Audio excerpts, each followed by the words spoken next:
If you want to support disabled people in this moment, then I want you to post wherever you post with the hashtag #CountDisabledPeoplesVotes. Why? Because the majority of the people that voted by mail are medically vulnerable, whether they're disabled or chronically ill. So they posted their votes in the mail because it was safer. By not counting them, they are not counting the disability community. We need to be livid about it. Absolutely. That was disabled rights activist Imani Barbarin dropping some knowledge there as we are just now a week away from Election Day. Feels like it's been at least a couple of years, but no, Election Day was 1 week ago. And we know because of the pandemic and the rampant barriers right now to voting for most people, especially disabled people in communities of color, that was her plug and plea to make sure that voting was accessible to everybody. And listen, gang, hello. First of all, my name is Kim Brown. Nice to meet you. Welcome to Burn It Down with Kim Brown. We appreciate to see all your smiling faces. Thank y'all so much for being here. Today's show is Dehumanizing the Disabled Won't End with a Democrat in Office. And this is a very, very important topic, y'all. Disabled people make up roughly 60 million people in this country, a tremendous amount of folks. We're talking about disabled adults and children, and disability rights is an afterthought, if it's even thought about at all. Today's topic, we're going to discuss how the pandemic helped to bring to the forefront all the fucked up shit that happens to disabled people in this country, from rampant and casual ableism, inaccessibility in our society, to the bigger issues of like rationing care during a pandemic, medical professionals telling disabled people that, hey, your quality of life may not count as much as this quote unquote healthy person. So we're going to prioritize saving the healthy person over the disabled person. And who gets to make these decisions? Why are these decisions made? In addition to analyzing and breaking down what the Biden-Harris plan is for COVID and by at large the disabled community. So we have a wonderful conversation standing by for you. Of course, we want to hear from you in the chat and in the comments. Please drop them comments in the chat. We certainly appreciate that. I'd like to welcome our fantastic guest today. And these are two faces that you have probably seen, especially if you have been watching us here on Stir Crazy on The Real News. Jen Deerinwater from First Nation Fridays fame, even though she's way famous, more famous than First Nation Fridays. She's the executive director of Crushing Colonialism. Jen is a freelance journalist.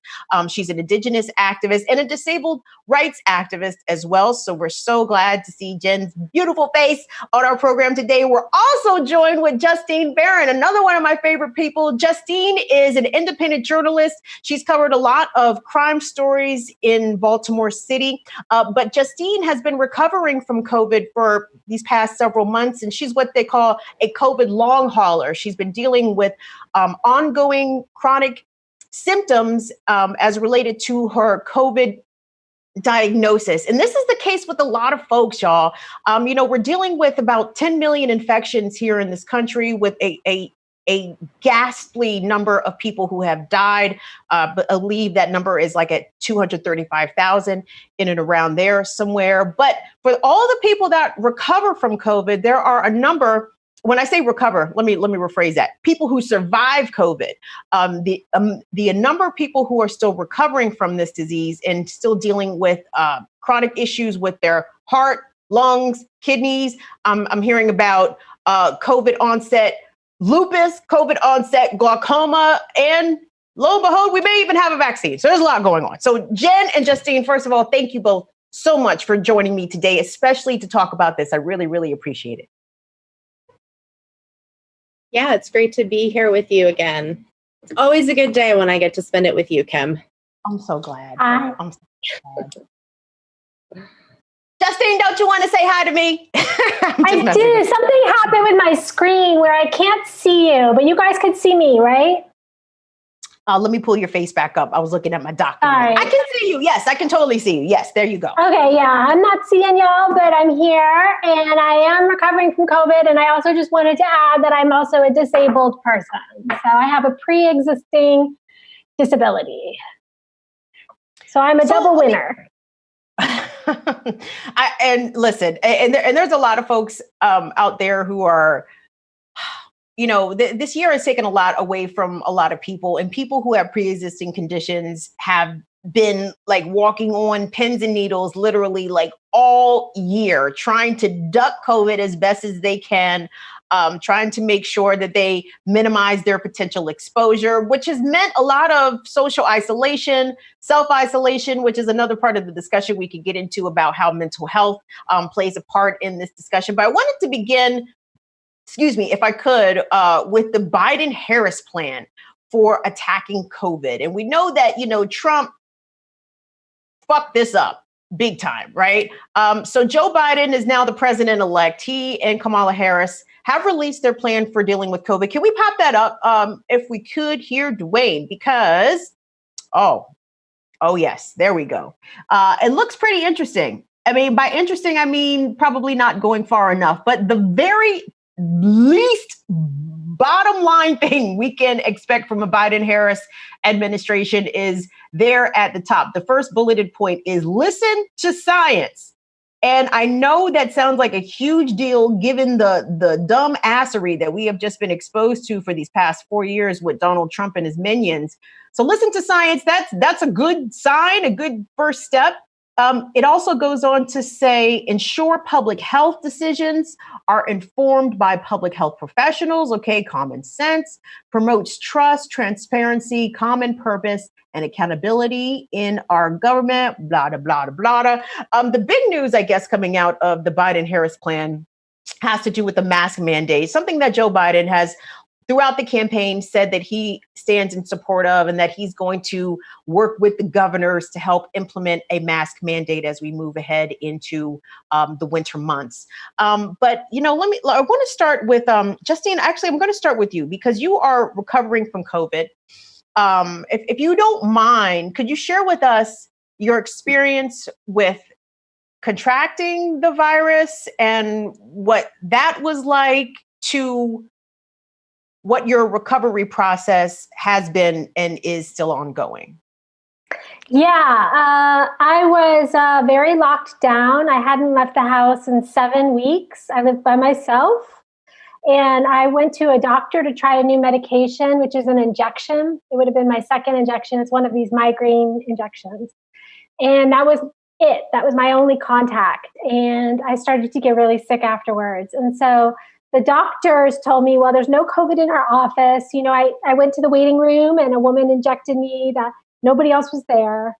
And so I must have just been reacting to the medication. And so I just sort of took that for granted. And she was very insistent. And yet I kept reporting to her for weeks, like, this is really bad. I didn't have this last time. I was lucky it didn't go to my lungs at first. I was dealing with fevers of really high, for me especially, because my temperature is usually low, and fatigue like I've never experienced. I thought I knew fatigue from my pre-existing condition. I mean, this was like if a fire was happening in the building, I might not have been able to get out and go, and chills and just general sickness. And because I sort of believed my doctor that I must have been reacting to the medication, I didn't get tested or treated quickly enough. And then I had to move. And if I'd had a positive, by the time I tested, I was negative. And later I had positive antibodies. So I know, and I also, by the way, found out that the woman that gave me the shot was infected. And she told me anecdotally, my doctor's office never called me, which should be a health violation. And so it was all very chaotic. And the place I was living was just like, sorry, you have to move. And I know there were laws to protect me, but, it's a long story, but there really wasn't any laws to protect me. So I was out on the streets like a month after contracting COVID, trying to find housing, which is hard because I need accessible housing. And it is important to treat what you have quickly because, I didn't take some of even just the basic medications that I could have taken.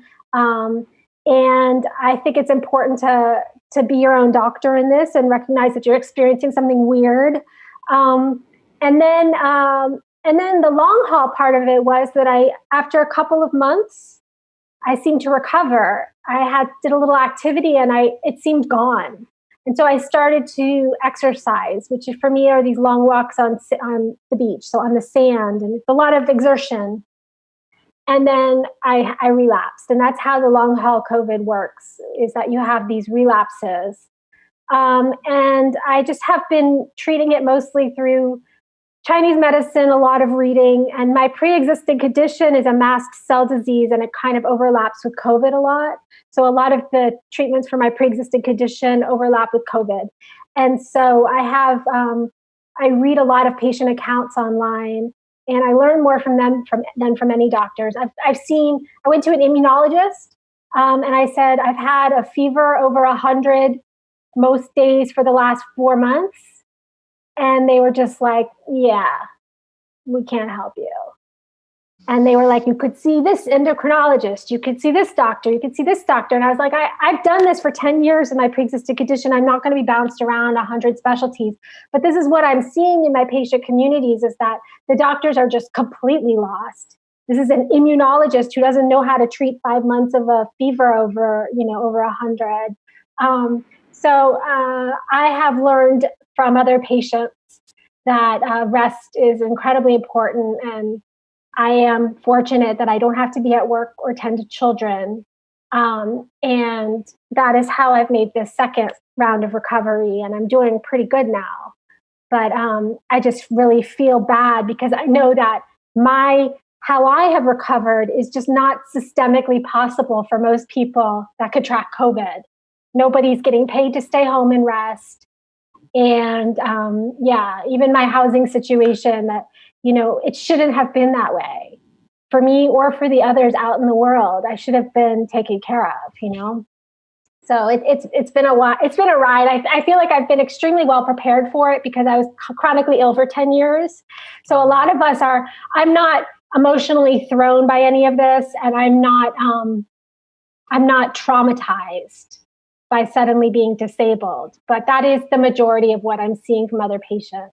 I hope that helps. I don't mean to go on. No, it's okay, Justine, because that is a point that I want us to circle back to about the millions of people, for all intents and purposes, regardless if you survive COVID, you could become disabled by this virus in the recovery, and nobody knows how long that's going to last.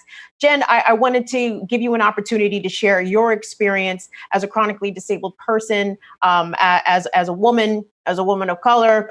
How has this pandemic been for you, and how is the specter of COVID sort of loomed in how you have been dealing with everyday life?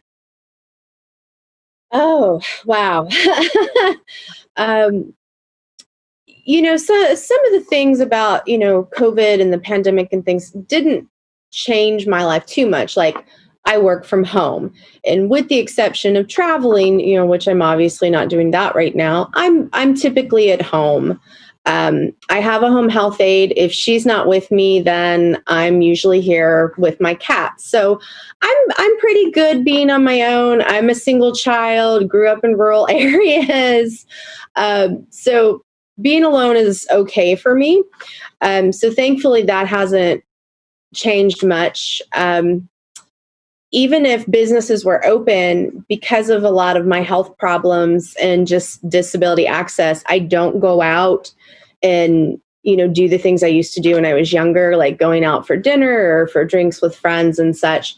So that I don't like that I have lost the option to do those things in some ways, but in terms of daily life, that sort of stuff hasn't impacted me personally. Where I have ran into a lot of problems is as a person with multiple chronic illnesses and disabilities, it's been difficult to get medical care. So I live in Washington, D.C., which is occupied Piscataway land. And so for a few months, the hospital that I go to for some of my care, their pain management clinic was closed. Well, I have really bad chronic pain from a variety of health problems. So if there's any doctor I have to have regular access to, it's my pain management doctor. Even under her treatment, as much as she's able to help, I still have a lot of horrible pain, and exhausted all of the time. So having to go without that care for a while really set me back quite a bit. There's some possible new health diagnoses in the horizon for me, and some of those treatments include, what is it? Hydrocloxip. It was the drug that Trump was trying to say could keep you from getting COVID. Yes, thank you. What if I end up needing that, but then there's a shortage of it? There have been some medications that I take on a daily basis that have been put on back order. Thankfully, I've been able to get them, or I just had some extras, so I've been okay. But, what about for other people who aren't in that situation? What if you're someone that lives in a rural area and there's only one pharmacy available, and that could be 20, 30 plus miles away? What if they're out of stock of the medications you need? What if the medical care that you require is already so scarce, and now it's even more scarce because of COVID-19? So those are issues. And then something else that's been a particular issue in Washington, D.C. area, at least, and I imagine elsewhere, there is an extreme, just dire shortage of home health aides. So people who are disabled or chronically ill, or who are seniors, you have to go through a process, but you can get home health aides. They help you, with it's called activities of daily living. So, cleaning your apartment, helping with food, running errands, things like that. Thankfully, I've been able to maintain my aid services, but a lot of people, they don't have aides now. And that's, for some folks, depending on their disabilities or illnesses, that could literally mean the difference between life and death. But, here we are in DC, and we're going without these services, and the DC government is doing nothing about it, and the federal government is doing nothing about it. I could go on and on about the problems that are going on. I mean, paratransit, just as an Indigenous person, I also feel this as a disabled person. Pre-COVID, our communities were already so resource scarce because of all of the forms of institutional oppression. So when we get thrown into an emergency situation, it's that much harder for us to come back. So, transportation, what do you do if you're someone that needs public transportation because you're unable to drive? What if you need paratransit, because you're in a scooter or a wheelchair or something? A lot of those services have been cut, So even if you can get a doctor's appointment, even if your prescriptions are available, how do you get to them? It's just... And, there does not seem to be a lot of answers forthcoming as pertaining to some of the specific things that you referenced there, Jen, from the new incoming administration, President-elect Joe Biden, VP-elect Kamala Harris. And in their COVID plan, they do talk about mask mandates, and they do address the issue of free testing available for everyone. But they don't necessarily address the issues of cost of treatment, and what to do if you suddenly become disabled by COVID. Justine, I wanted to kick it back to you because what are some of the things that the federal government, and I know we could probably be here for a long time listing all of the things that the federal government and state governments, for that matter, have either missed or done wrong or done inefficiently when it comes to responding to the pandemic. But when it relates to issues specific to the disabled community, as Jen mentioned, issues of transportation, you mentioned housing, also talking about, making sure that people have access to their medications, but then people have to physically leave their house in order to go check and see about these medicines. From what the Biden people have put forth that you're aware of, and from what the Trump response has been, where are some of the big gaps in services, in care, that is being overlooked specific to the disabled community? Well, this is not answering that directly, but the first thing is that we didn't really lock down. And so this affects everybody, especially the disabled community. We know it works to lock down from other countries, and we never really gave it a full shot. And so Biden does not seem to be wanting to go backwards economically.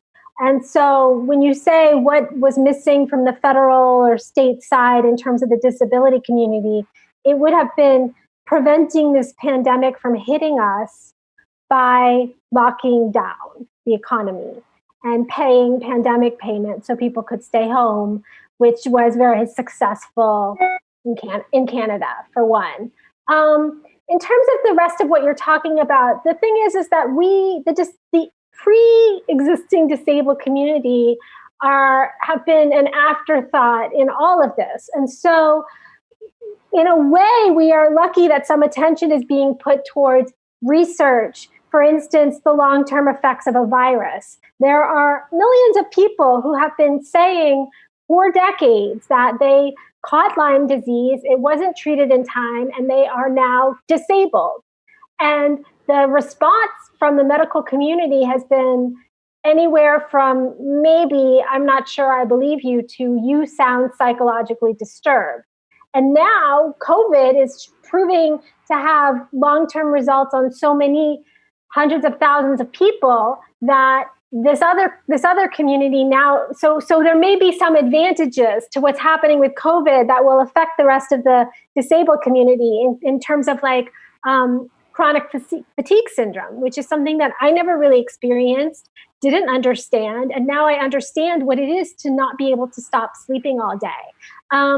So I think the gaps that we're talking about for me are not listen, the disabled community is always going to have a lot of transportation, food, housing, financial needs. We get up to maybe $1,200 a month. We're not allowed to make more. And tell me how I'm supposed to live on that. Like, I can't. I need other help. So that whole question of where has the federal government failed the disabled community goes back decades, and under COVID isn't really that different. I think that the federal entire response to COVID just affects us more. So for me, my answer is not really an answer to your direct question. It's that they didn't prevent COVID. And they're going to be placing newly disabled COVID patients high on a hierarchy of needs. And I could see it happening under Biden, where if you had a pre-existing condition, I think this kind of neoliberal Biden mentality in some ways is going to help, and in some ways is going to hurt, because I do believe they're going to start instituting pretty strict hierarchies of whose life gets saved, who gets the needed medication. And I think we're going to be at the bottom of that. So I'm sorry if I didn't answer what you said directly, but this is where my mind went, And that's fair, and that's okay, because I think Jen could come around and back clean up for us when it comes to this question. Dwayne, if you could you pop up A1 for us? Because when we're talking about what the governmental response is going to be, we've just elected a new president, and Joe Biden is in his putting together his cabinet. So this is an article in the Atlantic by, his name is Ezekiel Emanuel. You might recognize that horrible face because he's related to Rahm Emanuel, who's also a horrible person, in my opinion. Let me put that out there. Don't sue the Real News. Kim Brown said it out her mouth. Okay, and so he wrote this piece for the Atlantic about why it's not necessarily a good idea to live to be old or to be old and infirmed. And he is, for dying when it's convenient and at, I guess, a less of a cost to society as a whole. Could you pop up them tweets, Dwayne, please, that I referenced? T1, starting with T1. So Joe Biden possibly picking this person to be part of his coronavirus task force That's not it, but that's a good information to know. In Michigan, the past 26 days, Michigan has seen a 215% increase in hospitalization, a 146% increase in patients on ventilators, and a 137% increase in patients in the ICU. That is from WXYZ in Detroit. Ominous numbers there coming from the state of Michigan, but Michigan is not alone. I am looking for T2, T3, and T4, because for Ezekiel Emanuel, who's Rahm Emanuel's brother, who argued in that 2019 essay that his life should end at 75, just after that age, you're no longer productive, which sounds horrifying, especially as we mourn the passing of Alex Trebek, who just died at age 80, but that is a different topic, or related topic. But anyway, a wonderful disabled activist here, her Twitter handle is For Will Workout. She talks about 1 step forward, 2 steps back. When we said crypt vote, we weren't just shouting a slogan. We were demanding inclusion and accountability. Somebody wasn't listening. And that by that somebody, she means Joe Biden. Next tweet, please. Excerpts from the essay that go on to quote Ezekiel Emanuel's essay that he wrote for The Atlantic. The next tweet, please. And For Will Workout goes on to say, so more ableism in the White House. And since it's coming from this White House, meaning the democratically controlled White House, quote unquote, allies will embrace it. The fight is never over. Jen Deerinwater, let me get your reaction to Ezekiel Emanuel being named as perhaps part of Joe Biden's coronavirus task force, and the concerns that disabled activists rightly have about not only his appointment, but what that message says to this community as a whole, who, by the way, took personal risk to make sure that Joe Biden captured the White House. What are your thoughts here? I think it's perfectly in line with Biden and who he is and who he has shown us that he is over his decades in political office. I think it's also just telling of the larger system of politics in America. Before I started working in journalism, I worked on a lot of political campaigns, and that is one of the most ableist work environments I've ever been in. You're expected to work 80, 100-hour weeks, often without any benefits. You're a contractor, so when the job ends, you have no unemployment, no nothing. Even if you have health insurance, you're never going to have time to go to the doctor. You don't even have time to do the most basic things like sit down and eat a meal. The political world is inherently ableist. So it just genuinely doesn't matter who's in office. This is still going to be a system of ableism. I think Biden, though, is particularly troublesome, especially with this Ezekiel Emanuel, because Biden he's not a liberal. He's not radical left. He's not a moderate. Really, he's more of a conservative Democrat. He's very pro-capitalism. He is not going to quarantine. He's not going to do what we need to control the COVID-19 cases. And capitalism also really ties to eugenics. Ezekiel Emanuel's idea that after the age of 75, you're no longer productive. Well, that's saying if you're not able to keep the capitalist system going, then we have no use for you. So off you go, die quietly in a corner. That is very much in line with the way disabled people are treated in the US. We're treated as if we are unable of giving back to the community or the world or having a life worth living. And a lot of that is tied to our productivity and whether or not we're able to keep that system of capitalism going through our labor. And it's these sort of, well, you're no longer productive, so we're going to kill you sort of ideas of Ezekiel Emanuel. But it also really goes in line with how disabled people have been treated for so long in terms of being institutionalized. We had the 30th anniversary of the Americans with Disabilities Act this summer. And while the ADA doesn't go anywhere near as far to giving the protections that disabled people need. But before that, really the way disabled people were treated in the world was, well, we're going to institutionalize you. The schools, the hospitals, the stores, they're not accessible for you in your wheelchair or on your crutches or such. So we're just going to put you in an institution. And that is how the United States has treated disabled people for a very long time. And it still does. The nursing home industry is a powerful lobbying force. And there is still a constant push to put disabled people in nursing homes instead of, helping us get disability accessible housing or, personal care attendants or home health aides. So for me, this is just what I expected from Biden. I think that disabled people also need to really be worried about Biden for two other big points. One, Biden-Harris, pro-cop. Harris is a cop. We've already seen Biden-Harris are all about beating on and killing and locking up BIPOC folks, Black, Indigenous, and people of color. Disabled people are much more likely to be killed by the police than the able-bodied. And I believe it's half of those cases are actually people with mental health issues. Mm-hmm. So we're going to have people whose disabilities or illnesses are made worse by the police, or people who have disabilities and illnesses as a result of policing, as a result of the prison industrial complex. The other point that I think is really important that is made is Biden is pro-fracking.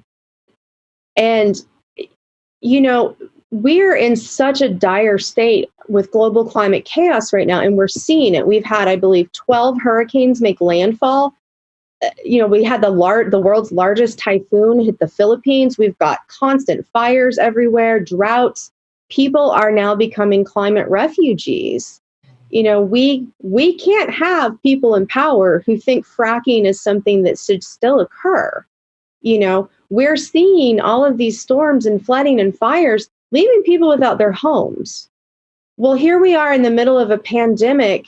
How do you quarantine people? How do you keep them safe if you have so many people that are houseless now as a result of this global climate chaos created environmental impact? What do you do in that situation? I don't think Biden and Harris are going to be good for the disability community. They're not. And thank you very much for referencing. Oh, I'm sorry, Justine. Let me just hop in here real quick, and then I'll let you hop in here. I appreciate Jen mentioning the climate change aspect of how it impacts disabled people over the summer. And I think 2 summers ago, when those wildfires were just devastating and out of control across the state of California, disabled people were complaining very loudly that with rolling blackouts instituted by the power company, PG&E, I believe, where was the contingency plans for people who were either on ventilators or who had to have equipment that was requiring electricity? Very little considerations, if any considerations, were given to the disabled populations who were living in that area, also having to fend off fires and then having to deal with the double whammy of just being forgotten about by government and the utilities. But Justine, by all means, hop in here, please. Well, no, I'm glad you said that. I'm in California and I've been in the middle of these fires. I've never, my illness is an environmental illness. So I get sick from the toxicity in the air and in the buildings. And I've never experienced anything like this before. It was gas lines. And when you talk about PPE, some of these fires are being caused by their recklessness and their poor planning. But what I wanted to say about Emmanuel is, the idea that disabled people are sort of not valuable. I would like to be part of disarming people. When AOC, Alexandria Ocasio-Cortez, talks about disarming people with racism, disability cuts so deep for able-bodied people because they know that it can happen to them. And so the prejudice is very, very high. And they believe that the steps that they're taking in their life, and I may have had this belief myself at one point, that the food that they eat and the activity that they do is preventing their disability, and it's just not a fact. it can happen to anyone, anytime. And so it's incredibly deeply emotional. And so a lot of those abled belief systems are built around fear and anxiety of death and weakness. And what I would love to be able for us to be doing more, and it's going to take political leadership, is to introduce the idea of how much value disabled people add, not as inspiration porn, like, oh, that sad girl got on a wheelchair and went into the woods and had freedom. That's not healthy, for one, but that's not what.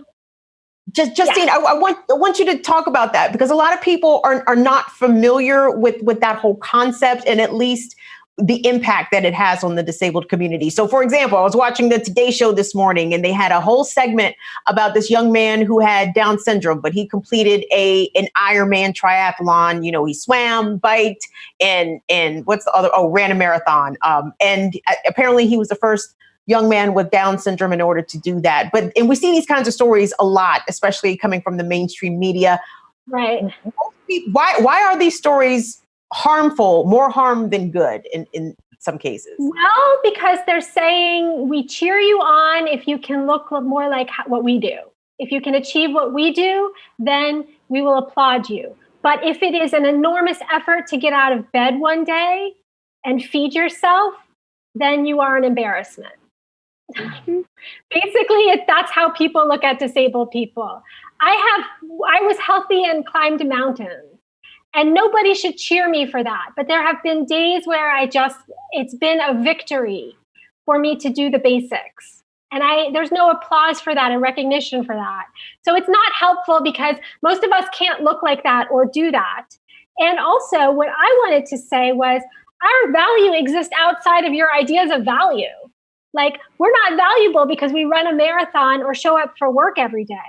Disabled people are incredibly important right now. Alice Wong, who's a disabled activist, called us the oracles of our time. And I know this because as a survivor of COVID, I am constantly, with a pre-existing medical condition, I am constantly advocating for newly diagnosed people in terms of offering advice about how to navigate medical systems. We have so much more to give besides what we call inspiration porn, like the Down syndrome person who ran a marathon. But it takes reorienting all of our ideas of what is value. Jen, I'd like for you to weigh in on inspiration porn. I think it's something that it's known within the disabled community, but a lot of people will be like, why is that a bad thing? Why is it something that we shouldn't celebrate? Shouldn't we celebrate people who are disabled being able to achieve certain things? And the answer is not really. I mean, yeah, you celebrate disabled people when we do things, but kind of like Justine said, like, our value goes beyond, can we, compete in a triathlon or, run a Fortune 500 company or such. Like, our value, in general, I think society needs to stop putting value on people and things based on economic worth in that system of capitalism. But disabled people have so much more to give than what we're ever seen for. And the reason for that is that we're not really seen as people. We're not seen as adults. We're treated like children. We really are in a lot of ways. And I think that's where the inspiration porn part comes in, is that we're not seen as adults. We're not seen as human beings. We're seen as either the children that are the pain in the ass and you want them gone, or the cute little things that, oh, aren't you sweet? And you kind of pat them on the head and go about your day.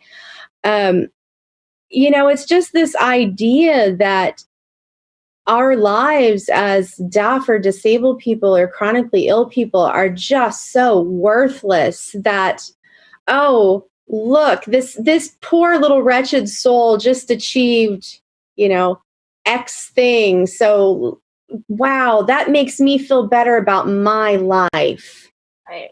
And I've had some people, able-bodied people, say things like that to me, like, oh God, I don't know how you do it with all your health problems. Like, It makes me feel better about myself. And it's like, I'm not here to make you feel better about yourself because you think my life is such shit, and if you think that my life is more difficult than it should be, how about you stop being ableist and fight for disability justice? If you think our lives are so awful, then why don't you fight for us to have the things that we need, that we demand, that we've been out here demanding for a very long time? I also want to add that disabled people, we are one of the groups of people that have been fighting to keep the ACA in place.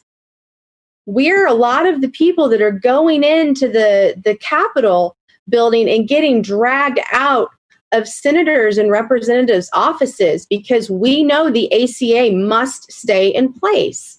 Or be given a better option, because let's be real, the ACA is still not what the country really needs. But we're the ones doing that, and I feel like as a disabled person, I'm just seen as being worthless. It's also how I feel as a Native person.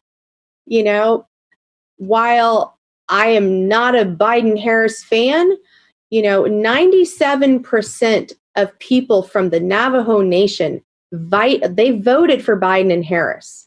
Here is a group of people that CNN referred to us as something else when they were talking about the racial breakdown of voting in the presidential election. And here Navajo Nation is also one of the hardest hit communities under the COVID-19 pandemic, and yet 97% of them voted for Biden. We have worth. Disabled people have worth. Native folks, Black, brown people, we have worth. And we have to stop thinking about disabled people's lives as just being expendable. Absolutely. I wanted us to sort of, you guys hit on so many points. I'm not even sure where to go back to because, we're talking about, how disabled people are seen and treated by society at large. But then there are a large portions of the disabled community whose disabilities are not obvious. They're not visible. Invisible disability or disability invisibility, as it were. And I'm struck by the name of Walter Wallace Jr., the young man who was shot and killed by Philadelphia police in front of his home. He was allegedly having a mental health episode. My heart breaks for his family. And at the same time, my heart breaks for him because his family called the police to their home to deal with him. And that is something that happens far too often. The police are not mental health experts. They are not equipped to deal with someone who is having a mental health crisis. We've seen this so many times where people who are dealing with mental health issues are murdered by the police, confronted by the police, sometimes even drugged by the police to tragic effects. Justine, when we talk about Black Lives Matter and defund the police, that is absolutely an issue that pertains to communities of color, but it absolutely overlaps with the disability community as well, because they are the victims overwhelmingly of police violence due to ignorance by the police. And tragically, for some of these families who are dealing with this, they feel as though the police is their last option, when so many times the police are the ones that end up taking their loved ones' lives. What is your response? Yeah, we don't really talk about how many of these prominent cases of people being killed by police were disabled people. Freddie Gray was disabled. He had lead paint poisoning, and he was also asthmatic. So when you look at the conditions that led to him finally being killed by police, he was screaming loudly in police custody. And the thing about being disabled is that you do experience pain differently. And people with cognitive, which he had, or emotional differences express pain differently. Sandra Bland, she, I believe, had seizures, correct? And she said it to one of the cops. And he said, good, if I have that right. And so, the other thing about being a disabled person navigating the world is that authority means something different to you. Closeness to your body means something different to you. I have had seizures and had police called on me. I have experienced all of this personally. It's terrible. They are really bad. They don't know what to do. Because if we look at what it is that policing represents in our society, and not just policing, also mental health. When we talk about if we just replace the police with social workers, that is probably some level of, yes, that is harm reduction. Social workers don't carry guns. But I don't think it's as much harm reduction as people think. I think we're going to see, if you've experienced social workers or hospitalization, you have experienced incarceration. If you've had a 72-hour hold. So it's sort of looking at what role police play in our society and other institutions to regulate difference. And that when you are disabled, and especially if it intersects with either Black or brownness or with being a woman, then your disability gets magnified and experienced differently. And you also respond differently to the world. The police are always constantly killing and shooting autistic people. I have Asperger's. We don't express ourselves in situations like everybody else, which is what makes us so amazing. But police don't know how to respond to that. So this is really sort of at the core of how these institutions function to regulate social difference. Mm-hmm. Jen, you sounded like you wanted to hop in there and weigh in on that. By all means, honey, go ahead. Kind of going off of what Justine said, that I think is also really important about the police, which I think need to be done away with, period. No police at all. But we have to think about the way that they're trained. So I'm just, this whole idea that, not all cops are bad. Well, let's say you do have one cop, decent human being, but has been trained to give commands and to interact with people with the idea that they can hear, they can see, they have full range of motion and movement, that they're cognitively and emotionally able to process information. That's how they're trained to interact with people. I don't do as much as I would like just because of my disabilities, but I sometimes do some frontline news coverage. And I'm always afraid that I'm going to have some line of law enforcement, telling me to get on the ground or something. I cannot get down on my knees. Like, I physically can't do that, like even on the best day for me, I can't do that. I have really bad asthma. If they hit me directly with mace, even just breathing like mace and tear gas in, I start having asthma attacks. If it's bad enough, I could die from that, like everything the police have been taught to do. It's not about helping people or the betterment of communities. It's about keeping systems of capitalism and colonialism and whatnot in place, which means dehumanizing people. And so even if you think there are some good individual cops, they're still not even trained on how to work with really the average person, whether that person considers themselves deaf or disabled or ill, Jen, that is so valid. And I'm going to share the story very quickly before we move on. But anyway, so I moved to a new place several years ago, a place I was unfamiliar with. One night, I thought I heard someone trying to break in the house. I called 911. Police showed up at my house, scared the fucking shit out of me. Okay. I came to the door. I walked out on the porch. It's 5 cops with guns pointing in my direction. And they're all screaming different commands to me. Come outside, put your hands up. I'm like, Jesus, I called y'all. First mistake, which I will never do again. I will never call the police to my house. But one of my takeaways from that experience was, what if I was having a mental health episode? What if I was deaf or hard of hearing and was not able to hear or interpret their commands? I had a cell phone in my hand. I was still on the phone with 911. If for whatever reason, what if I was inebriated? What if I was under the influence? What if I was just belligerent that night? Like, I could have easily lost my life because the police were making assumptions that I was able-bodied, able to hear, able to cognitively follow what they were telling me. And I just realized that a lot of assumptions are being made. And this is how a lot of people end up losing their lives, because police are not really trained to deal with people, which you think they would be, considering they are public safety officers. But I just wanted to share that story. And thank you so much for raising that point, Jen. Dwayne, I want us to go to the video that I referenced in the Slack, because another issue that has been raised during the pandemic as it directly impacts the disabled community, and possibly Jen and Justine, you guys can share with us, how this was probably an issue before the pandemic, but the issue of rationing of care. And as we're seeing infection spike, hospitalization spike, people who have to be intubated spike, we're seeing a lot of these medical resources be sort of petered out piecemeal or as available. In some places, these resources are way more available than they are in others. And CBS News did an interesting package.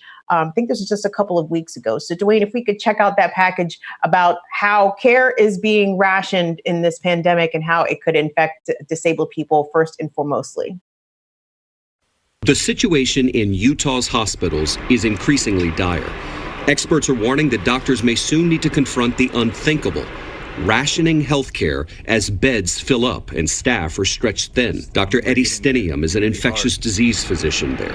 At this point, there's really no end in sight for us. Our case counts are continuing to rise. Our hospitalizations are continuing to rise. So there's no rounding the curve for us here in Utah. The possibility of having to ration care is also becoming a concern in parts of Idaho, where COVID hospitalizations have more than doubled since the beginning of October. At St. Luke's Magic Valley, Dr. Joshua Kern says roughly 30% of the hospital's 150 patients are infected with coronavirus. It's totally unprecedented. Even during bad influenza seasons, it's not like we see, a third of the patients in the hospital with influenza. It's teetering on the brink, right? We're right there. We need to turn things around or we're going to be in big trouble. To Wisconsin now. Dr. Jeff Potoff at University Hospital in Madison says 4 of his hospital's COVID wings are full. So they're opening another converted wing this week. It's never been worse for us here in Wisconsin, and every day it's not getting better. It's getting a little bit worse. The ice is so thin right now as we try to do everything we can, get as creative as we can to take care of all the patients that need our services. All 3 of these doctors agree there is no end in sight for the pandemic. Okay. For CBS This Morning, I'm David Begnaud in New York. Earlier in the pandemic, we focused on a story, I believe, that was initially reported by the Texas Tribune, where a man who had contracted COVID was receiving intensive care and was in the hospital.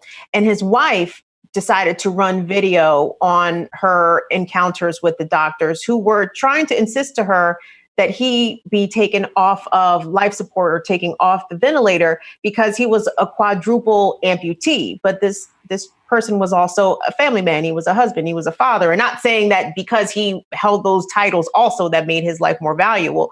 But the wife was trying to impress to the medical staff that, hey, because my husband is disabled does not mean that his life does not have value and does not mean that he is not able to fight and possibly recover from COVID. So this eugenics portion of the program that COVID has sort of highlighted within the American healthcare system is as scary as fuck.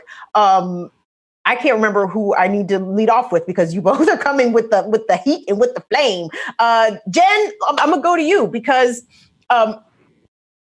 why are these questions being raised in general? I mean, there's this. People seem to think that America in the 20th and 21st century is probably the best place for disabled people to be because of the resources we have available. I know it's funny, right? I mean, it is funny, right? But I mean, people would be like, decades ago, we would do what you mentioned earlier was institutionalize people, and now people can stay home and they can integrate their lives in a lot of normal ways. But still, when it comes to whose life matters the least, disabled people are usually pushed towards the front. How is rationing of care during this pandemic really illuminating that grotesque sort of practice? I mean, it's once again just deciding whose lives had value. It's a continuation of eugenics and genocide. We we see this across marginalized and oppressed communities, Indigenous, Black and brown folks, much less likely to be taken seriously when we go to an emergency room. I can say that I, as a disabled Native woman with chronic pain, I'm either told that the pain is all in my head and I'm crazy, or I'm treated like I'm a drug addict and I'm just trying to get drugs from them. And it's constant. It's constant. I even just had a recent experience with a rheumatologist that had MRI reports right in front of her saying that I most likely have a particular illness. And she still sat there and said that some of my pain is due to mental illness. Ooh, Jesus. So we've already decided whose lives do and don't matter. And so, of course, you're going to see that heightened in a pandemic. It was just last night, it was announced that there are no ICU beds in Tulsa, Oklahoma. Most of my childhood was spent in Tulsa County.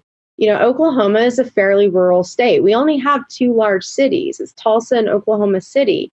So if you have no ICU beds in Tulsa and somebody's sick, they're injured, something's happened, even if it's not COVID related, what happens? Who gets care? Whose life do you decide matters enough to give care to? When there's a shortage of medical staff, there's a shortage of, PPE and ventilators and, physical space and all the things that's needed, you're going to see medical staff making really horrific decisions that are often going to be based in genocidal and eugenic, thoughts around eugenics. Like, that's what you're going to see. Justine, what are your thoughts about the issue of rationing care? I mean, I know it's bad, right? it's a bad thing, Yeah.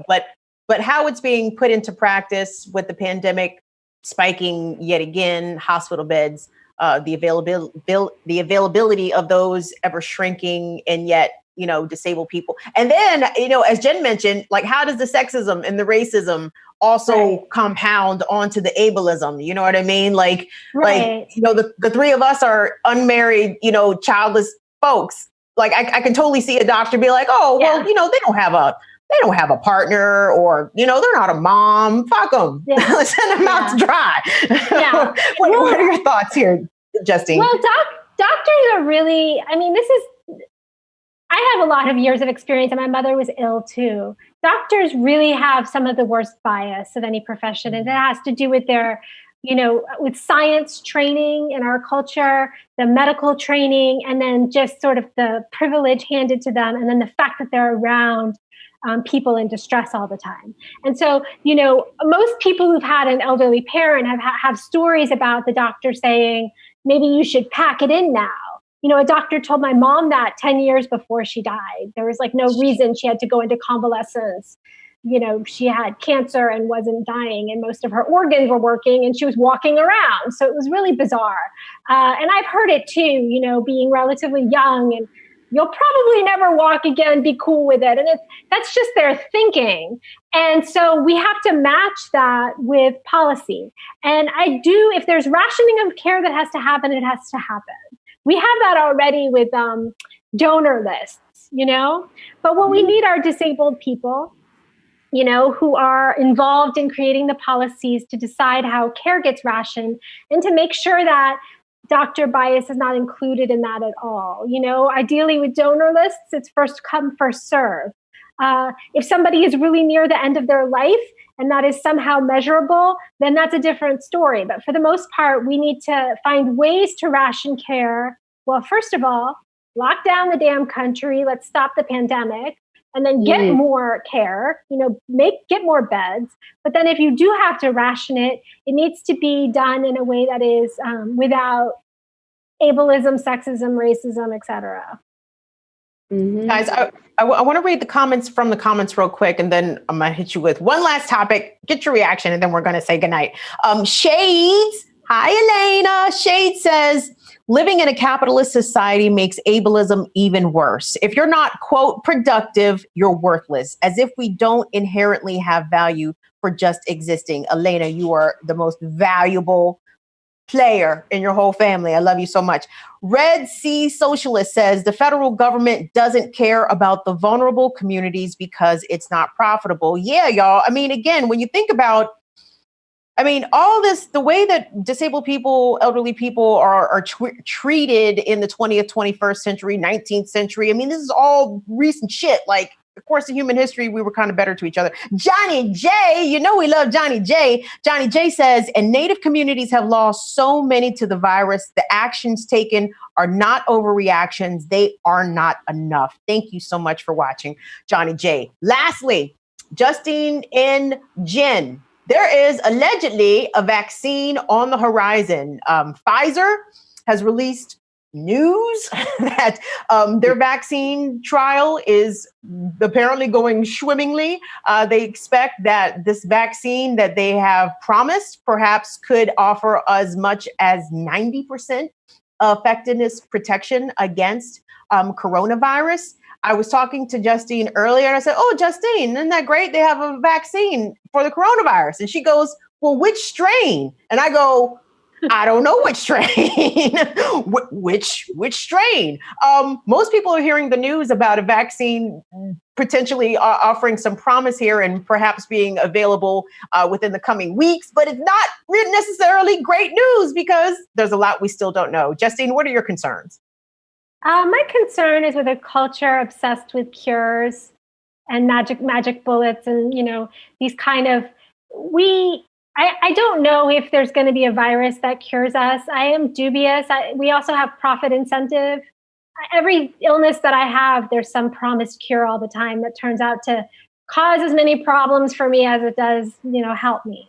So I think it would be great if we could COVID is an opportunity to remake society around accepting disability and illness and accommodating around it, while also working towards cures. But my fear right now is that everything's going to be put into vaccine emotionally and politically, and we're going to miss what we should be doing otherwise. And then the vaccine, like all flu and other virus vaccines, is not at first as successful as people would have hoped. Well said, Justine. I agree. I think a lot of expectation is being put into this vaccine when the government could, pay people to stay home and sit their ass inside for 6 weeks. Jen Deerinwater, the thought of a coronavirus vaccine, is it as exciting as it's being sold to us as it is? Or what are the potential drawbacks for a vaccine and even how it will be distributed? I have numerous concerns about the vaccine. Normally it takes years of research and testing to create a vaccine. So something happening overnight like this, I don't trust it. But even drug trials and such, I'm also skeptical because who are the people that the drugs are being tested on? Who are they looking at? Are they treating people that don't have pre-existing conditions? Are they treating men? Are they treating women? Are they treating people of color?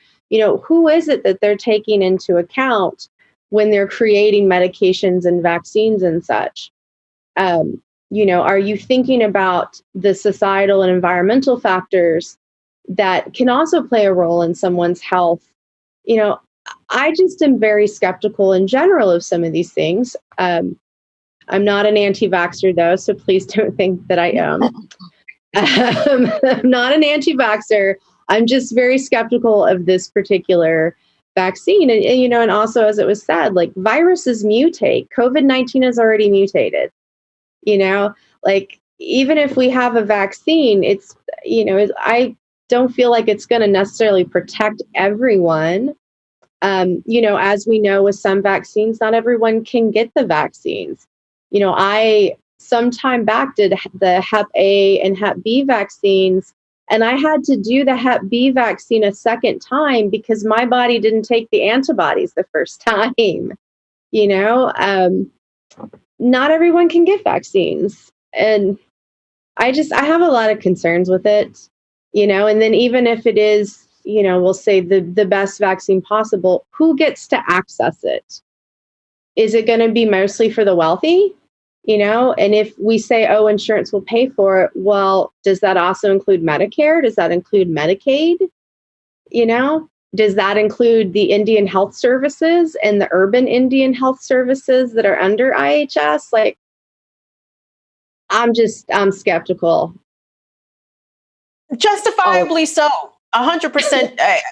Every person who has paid attention to this government, and of course, if you come from a marginalized community, you better have a healthy dose of skepticism when dealing with the U.S. government. We know who should get it first. Frontline communities, of course, Native people, Black people, people who have been disproportionately dying from COVID-19 should absolutely be first in line. But we know, medical professionals are supposed to be front in line to get it. Also, people in nursing homes. So let's hope that they are mitting this out like in a smart, effective way. But chances are it's probably going to be who has privilege and who has access will most likely get it first. But Jen, I'm like you. I'm not an anti-vaxxer either. I ain't getting that first coronavirus shot though. Nope. Y'all, when they do COVID vaccine 2.0, I'll be right there, but not for the first one. We got to see who grows a tail and other random things that could totally happen. But that is our time. I want to thank you both for such a fantastic and dynamic conversation. I want to preemptively invite you both back because I want us to have another conversation about the ways to dismantle the fucked up healthcare system in our country. And, with such reticence about socialized medicine and this, that, and the third, I really feel as though Americans don't know what we're missing. And not to say that the European countries have it right, but they do it way, way better. And the Asian countries as well. So I want us to have a conversation about, Western medicine, the American healthcare system, and how disabled people can be, elevated to the top instead of relegated to the bottom. So thank you so much to Jen Deerinwater and Justine Barron. I really like you both a lot. I appreciate your conversations, your perspectives. You guys are super smart, super funny, and you're always welcome on Burn It Down with Kim Brown. Thank you both. Thank you guys so much. Thank you. Thanks for having us. You guys rock. Hey, listen, if you're watching us on the Real News Network YouTube channel, thanks. But head over to Burn It Down with Kim Brown. We have our own YouTube channel, trying to get our subscribers up so we can do some funky stuff on the YouTube channel. But we need people to go over there and like and subscribe. We really appreciate it. Thank you all for hanging out with us in the chat and in the comments. And we will resume again on Friday, where perhaps President Trump will be successful in his coup to remain in the White House and disregard the results of the election. We are witnessing an attempted coup, coup in the United States. So that'll be a big conversation for us on Friday. Thank you so much for checking out Burn It Down with Kim Brown. See y'all later. Bye-bye.